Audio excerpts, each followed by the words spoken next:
Hello everyone and welcome back to another video. I am really excited to do this video. I'm going to be talking about Alice in Wonderland in today's video. And for those of you who don't know, I am so obsessed with Alice in Wonderland and have been since around the age of 5. I talk about Alice in Wonderland a lot. I talk about it a lot. I have lots of Alice in Wonderland things. I decorate many of my clothes with Alice in Wonderland patches and badges and little like nods to Alice in Wonderland things. And I'm lucky enough to have friends that also like Alice in Wonderland, so often for birthdays or Christmas or whatever, there'll be some Alice type stuff that I will receive. And I can also give Alice in Wonderland type stuff to friends. So even if it's stuff I'm not receiving or getting to keep, it's stuff I get to enjoy and partake in. So yeah, for me, the obsession starts with Alice in Wonderland when I was about 5. And this was because I was in a ballet. I did ballet as a child. I started when I was 2, and the first production I was ever in where I was on stage was when I was 5, and I was in it for about 3 minutes. And the production was Alice in Wonderland, and I was a bluebird, and it was like the opening sequence of the show. That was literally it. And I stood at the back and just kind of, flapped a little bit and pointed my toes, and that was it. But what was very, very important was that this show was being recorded. We had it on videotape. And I was absolutely and utterly enamored with the fact that I was on the TV. I was in a movie. And it was like a local production of the Ballet Academy, and we bought the videotape, and I would watch this tape multiple times a day, even though I was only in the very, very beginning section of the of the show. I would watch the entire show because ballet was one of my obsessions. And so I got to incorporate ballet, and I got to incorporate the fact that I was in a movie, and those two things went together, and somehow the birth of my obsession with the world of Alice and with Wonderland began. It wasn't until I was actually probably around the age of like 10 or 11 that I ever actually read the book Alice's Adventures in Wonderland. I know that I didn't read it at the same time as the Through the Looking Glass story. That came later. So that was really, considering how long I'd been obsessively watching myself in Alice, and also watching the Disney version of Alice, which I think was probably the only one that I watched as a young child, besides this ballet production that I was a part of. I had been listening to that for a long time, watching that for a long time before I ever actually read the book. And then I'd have probably been in my teens by the time I read Through the Looking Glass and What Alice Found There. The book that I currently have that I can show you here, which I don't know if it's going to be backwards on the camera, which it may be, but is Alice's Adventures in Wonderland and Through the Looking Glass. So it's 2 in 1. Now, what I did not know until I read the books, and if you haven't read the books, many of you will not know either, is a lot of the adaptations of Alice's Adventures in Wonderland that have been turned into movie form are actually a combination of both Alice's Adventures in Wonderland and Through the Looking Glass and What Alice Found There. A lot of the characters that get lumped into the story of Alice in Wonderland actually came from the second book. So the first book is called Alice's Adventures in Wonderland. I guess at some point was turned into Alice in Wonderland for movie form and things because it was so much catchier. But when I think Alice in Wonderland, I often think of both stories together.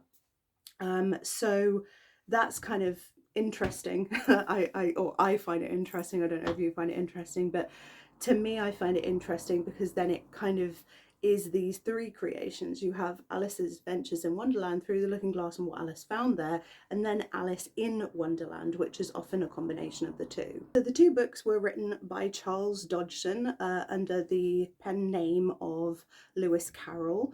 One of the things I love the most about having the book is the artwork that came with the original book, because it's very different to what we see later and is actually kind of scary. I also have this book which is called Verses from Alice. I got this from a second-hand shop, although it was very expensive, and it is by Lewis Carroll, and I will show you the contents. So these are the different poems that are within the story. It has the Walrus and the Carpenter, Dumb and Dee, the Mock Turtle Song, the Crocodile, the White Knight Song, Humpty Dumpty's Poem, the Lobster Quadrille, Pig and Pepper, Jabberwocky, 'Tis the Voice of the Lobster, From the Trial of the Knave of Hearts, and Father William.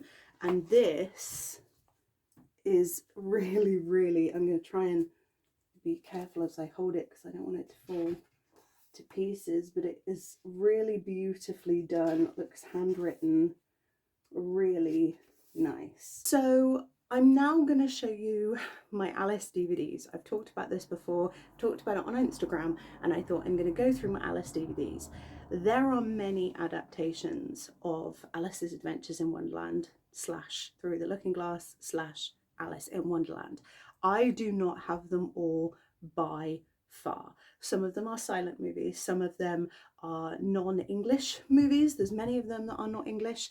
Some of them are in black and white, some are in Technicolor. I have a handful that I very much love, and actually a lot of these are on YouTube. If you care to have a look on YouTube, you will find a surprising number of these. So without further ado, I'm just going to go through them. I'm not going to give you like a review of every single one because that would take far too much time and I have too much to say about every single one. What is important is, I suppose you could say, that all of these are individual adaptations of their own. So they have used Alice through the looking they have used Alice's Adventures in Wonderland / Through the Looking Glass, either both of those stories together or just the first one, to create the story. However, they are an individual movie adaptation on its own, and so they do have differences, and depending on whether you're someone that can appreciate the differences, depending on whether or not you're someone that wants the original story in movie form, you're going to like different versions. Also, if you're scared of puppets, a lot of the earlier versions of Alice are not going to be for you. Some of them are absolutely terrifying. Some of them are genius, but absolutely terrifying. So this is a silent movie. This is from it says on there 1903. It's not very long, this one, as many silent movies weren't. I'm not sure if it actually says, I can't see it anywhere on the case. But I have a feeling it's, well, I know for a fact it's really short, but I have a feeling it's probably around the 20-minute mark, but I could be totally wrong. This is Alice in Wonderland. This is from 1933. Some of these have the most amazing casts. It's surprising how many people that you will have seen in other movies that are super famous have been in an Alice in Wonderland adaptation at some point. This is the Disney versions of Alice in Wonderland. This was 1951. This is Alice's Adventures in Wonderland. This is a musical, and this is 1972. I suppose I should also say that the Disney version is a musical, although I imagine most people, if you're watching this video, have seen the Disney version. Some of these have a real darker edge to them, and I don't mean they're horror movies, some of them are, but I don't mean they're horror movies, I just mean they have more of an intensity, and this is one of those. So this is starring Michael Crawford, Fiona Fullerton, Michael Hordern, Spike Milligan, Dudley Moore, Ralph Richardson, and Peter Sellers. Now, what I will say about this one, this is the first one for me, besides the Disney version that I did, watch as a child, this is the first one for me that I will watch on repeat. Like I could watch this one all the way through and then go straight back to the beginning. There is a couple like that. This is the next one that is like that. Alice in Wonderland. This is 1985. This is also a musical. Now this is the youngest version of Alice. If I show you, I don't know if it'll focus, if I show you the back, you can see that Alice is very much a young child. Alice is meant to be a young child. In many versions of Alice in Wonderland, she is like a late teen, early 20s, or, you know, she's a much older girl.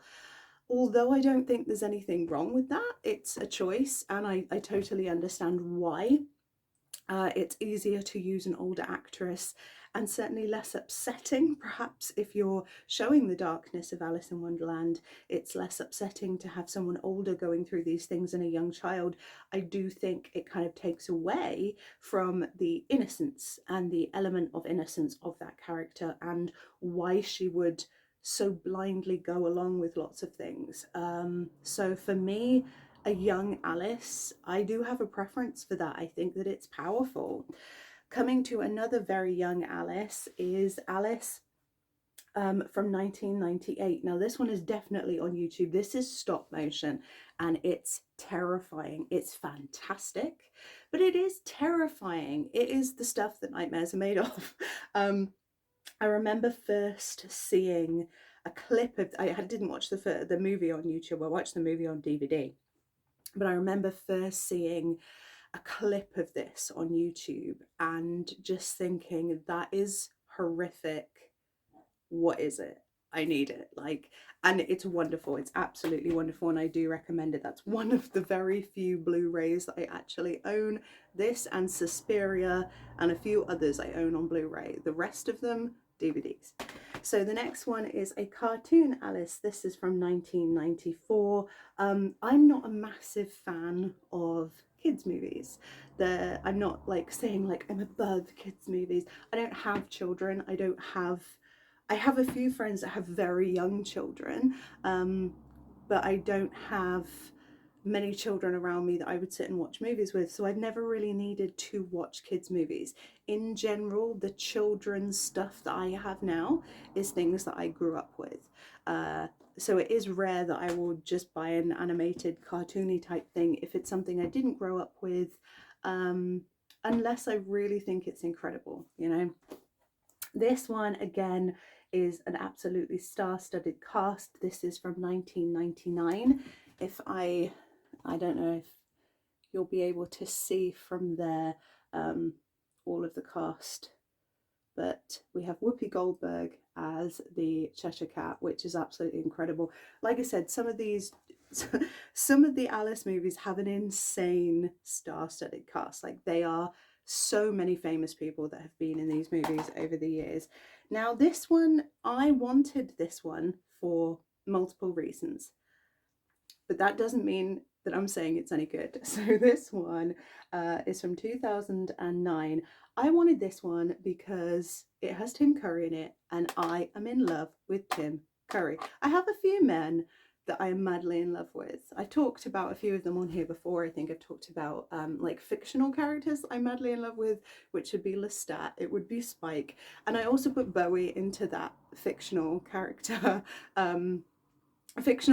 realm, because even though David Bowie was a real person, I didn't know him, and it's actually his characters that I fell in love with. It's like his alter egos that I fell for rather than him so much as a person.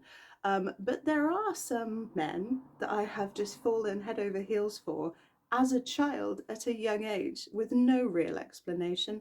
And Tim Curry is one of those, Vincent Price is one of those, Peter Cushing is one of those, Christopher Lee is one of the, again, it's like horror for the most part, right? But Tim Curry. So yeah, absolutely adore Tim Curry. And this also has Kathy Bates in, who, like, if you're a Stephen King fan, if you've seen Misery, like, of course you're going to love Kathy Bates. Do I think it's a good movie? No. A lot of the adaptations of Alice, are they good? No. But I love to see them come to life anyway. I love to see other people taking something I love and creating new life with it. I really, really love to see that. The next one is the Tim Burton Johnny Depp. This was from 2000. Tim Burton Johnny Depp. Tim Burton Alice in Wonderland starring Johnny Depp. This was from 2010. Helena Bonham Carter as well. I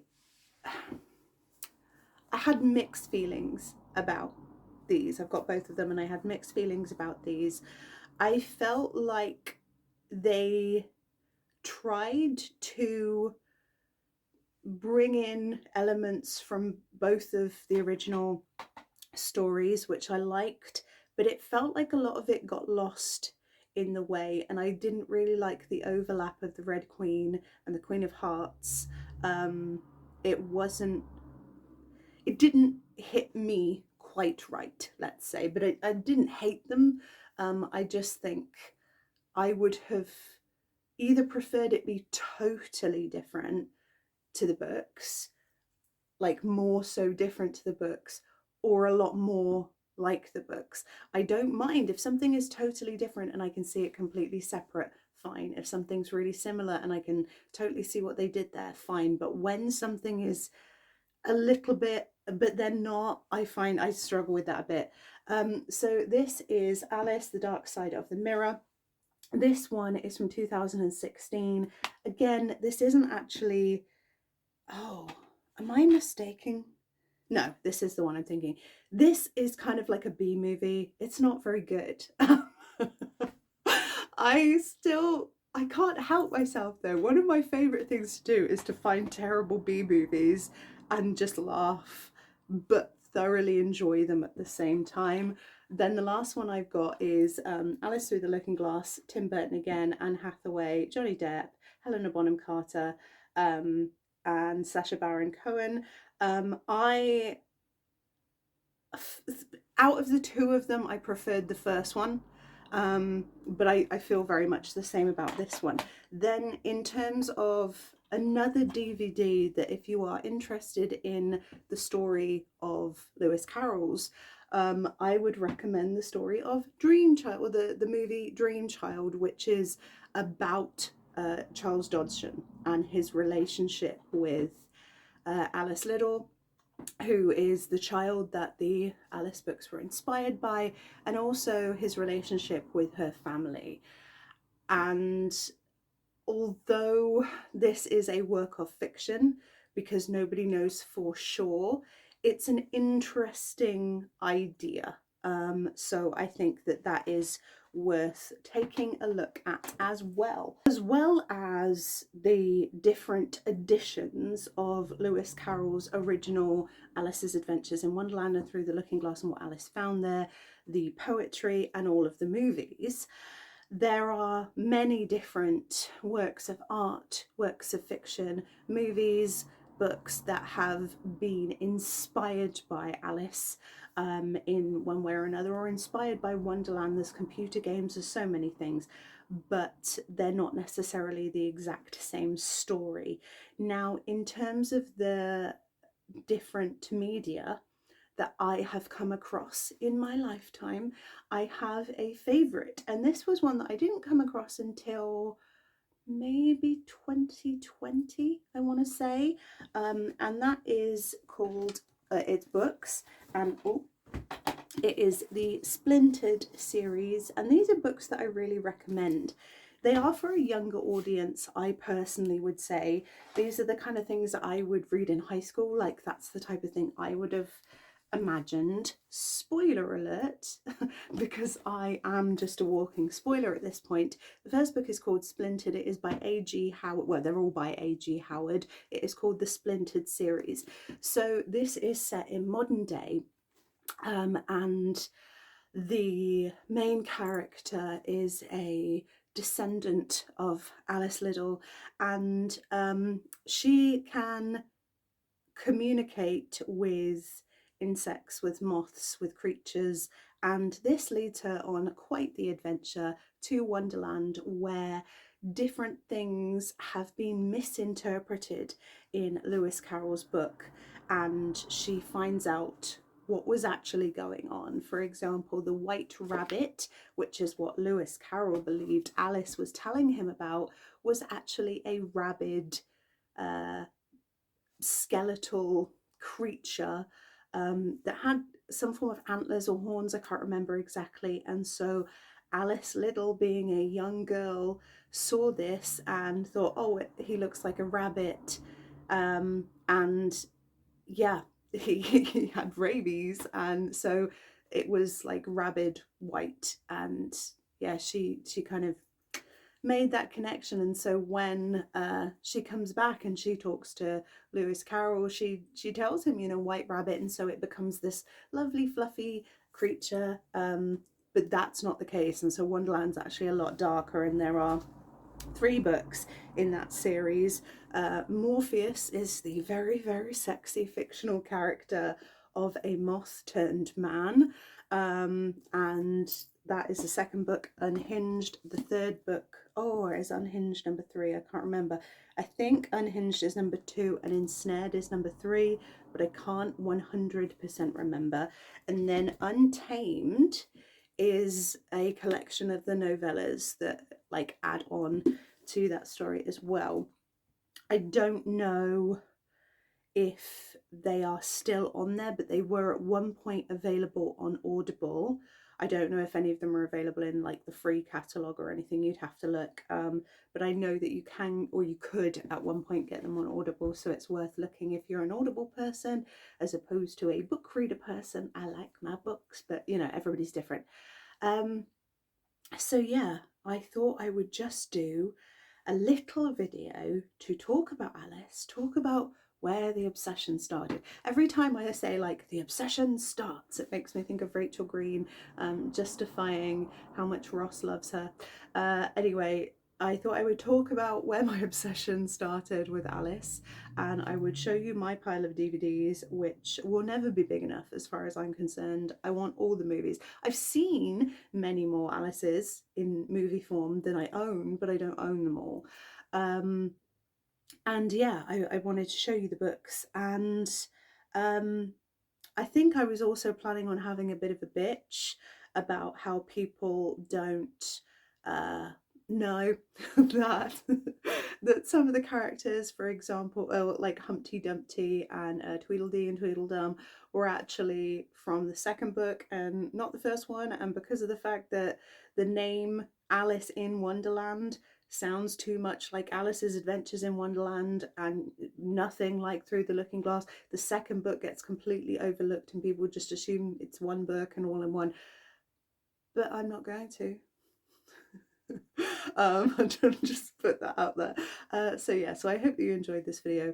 This will not be the last time that you hear me talk about Alice. I have other things that I would like to talk about within the universe of Alice, definitely, but I think it's easier for me, because it's a topic that I really like to ramble on. I think it would be better for me to split them up. I'll probably even make it its own playlist at some point when I've done more than one video probably, but I think it's probably easier for me to split them up into multiple videos rather than just do a massive info dump on Alice in one video. If anyone has any questions about Alice, the world of Alice and all of that stuff, please feel free to ask me and I will answer them if I know the answer. I can't promise I know the answer to absolutely everything. I'm actually very jealous because whilst I'm recording this video, my sister is at a spa. I think it's called Horcross Hall, and she sent me a picture yesterday on WhatsApp where they have the mirror that inspired Through the Looking Glass, and it has a little plaque with it and talks about Lewis Carroll's inspiration for Through the Looking Glass, and I can't believe she got to see it and I didn't. She's also seen Alice Liddell's grave and I haven't. Yeah, woe is me, right? But I'll just keep on trucking. Anyway, I hope you enjoyed the video and I'll speak to you guys soon. Bye for now.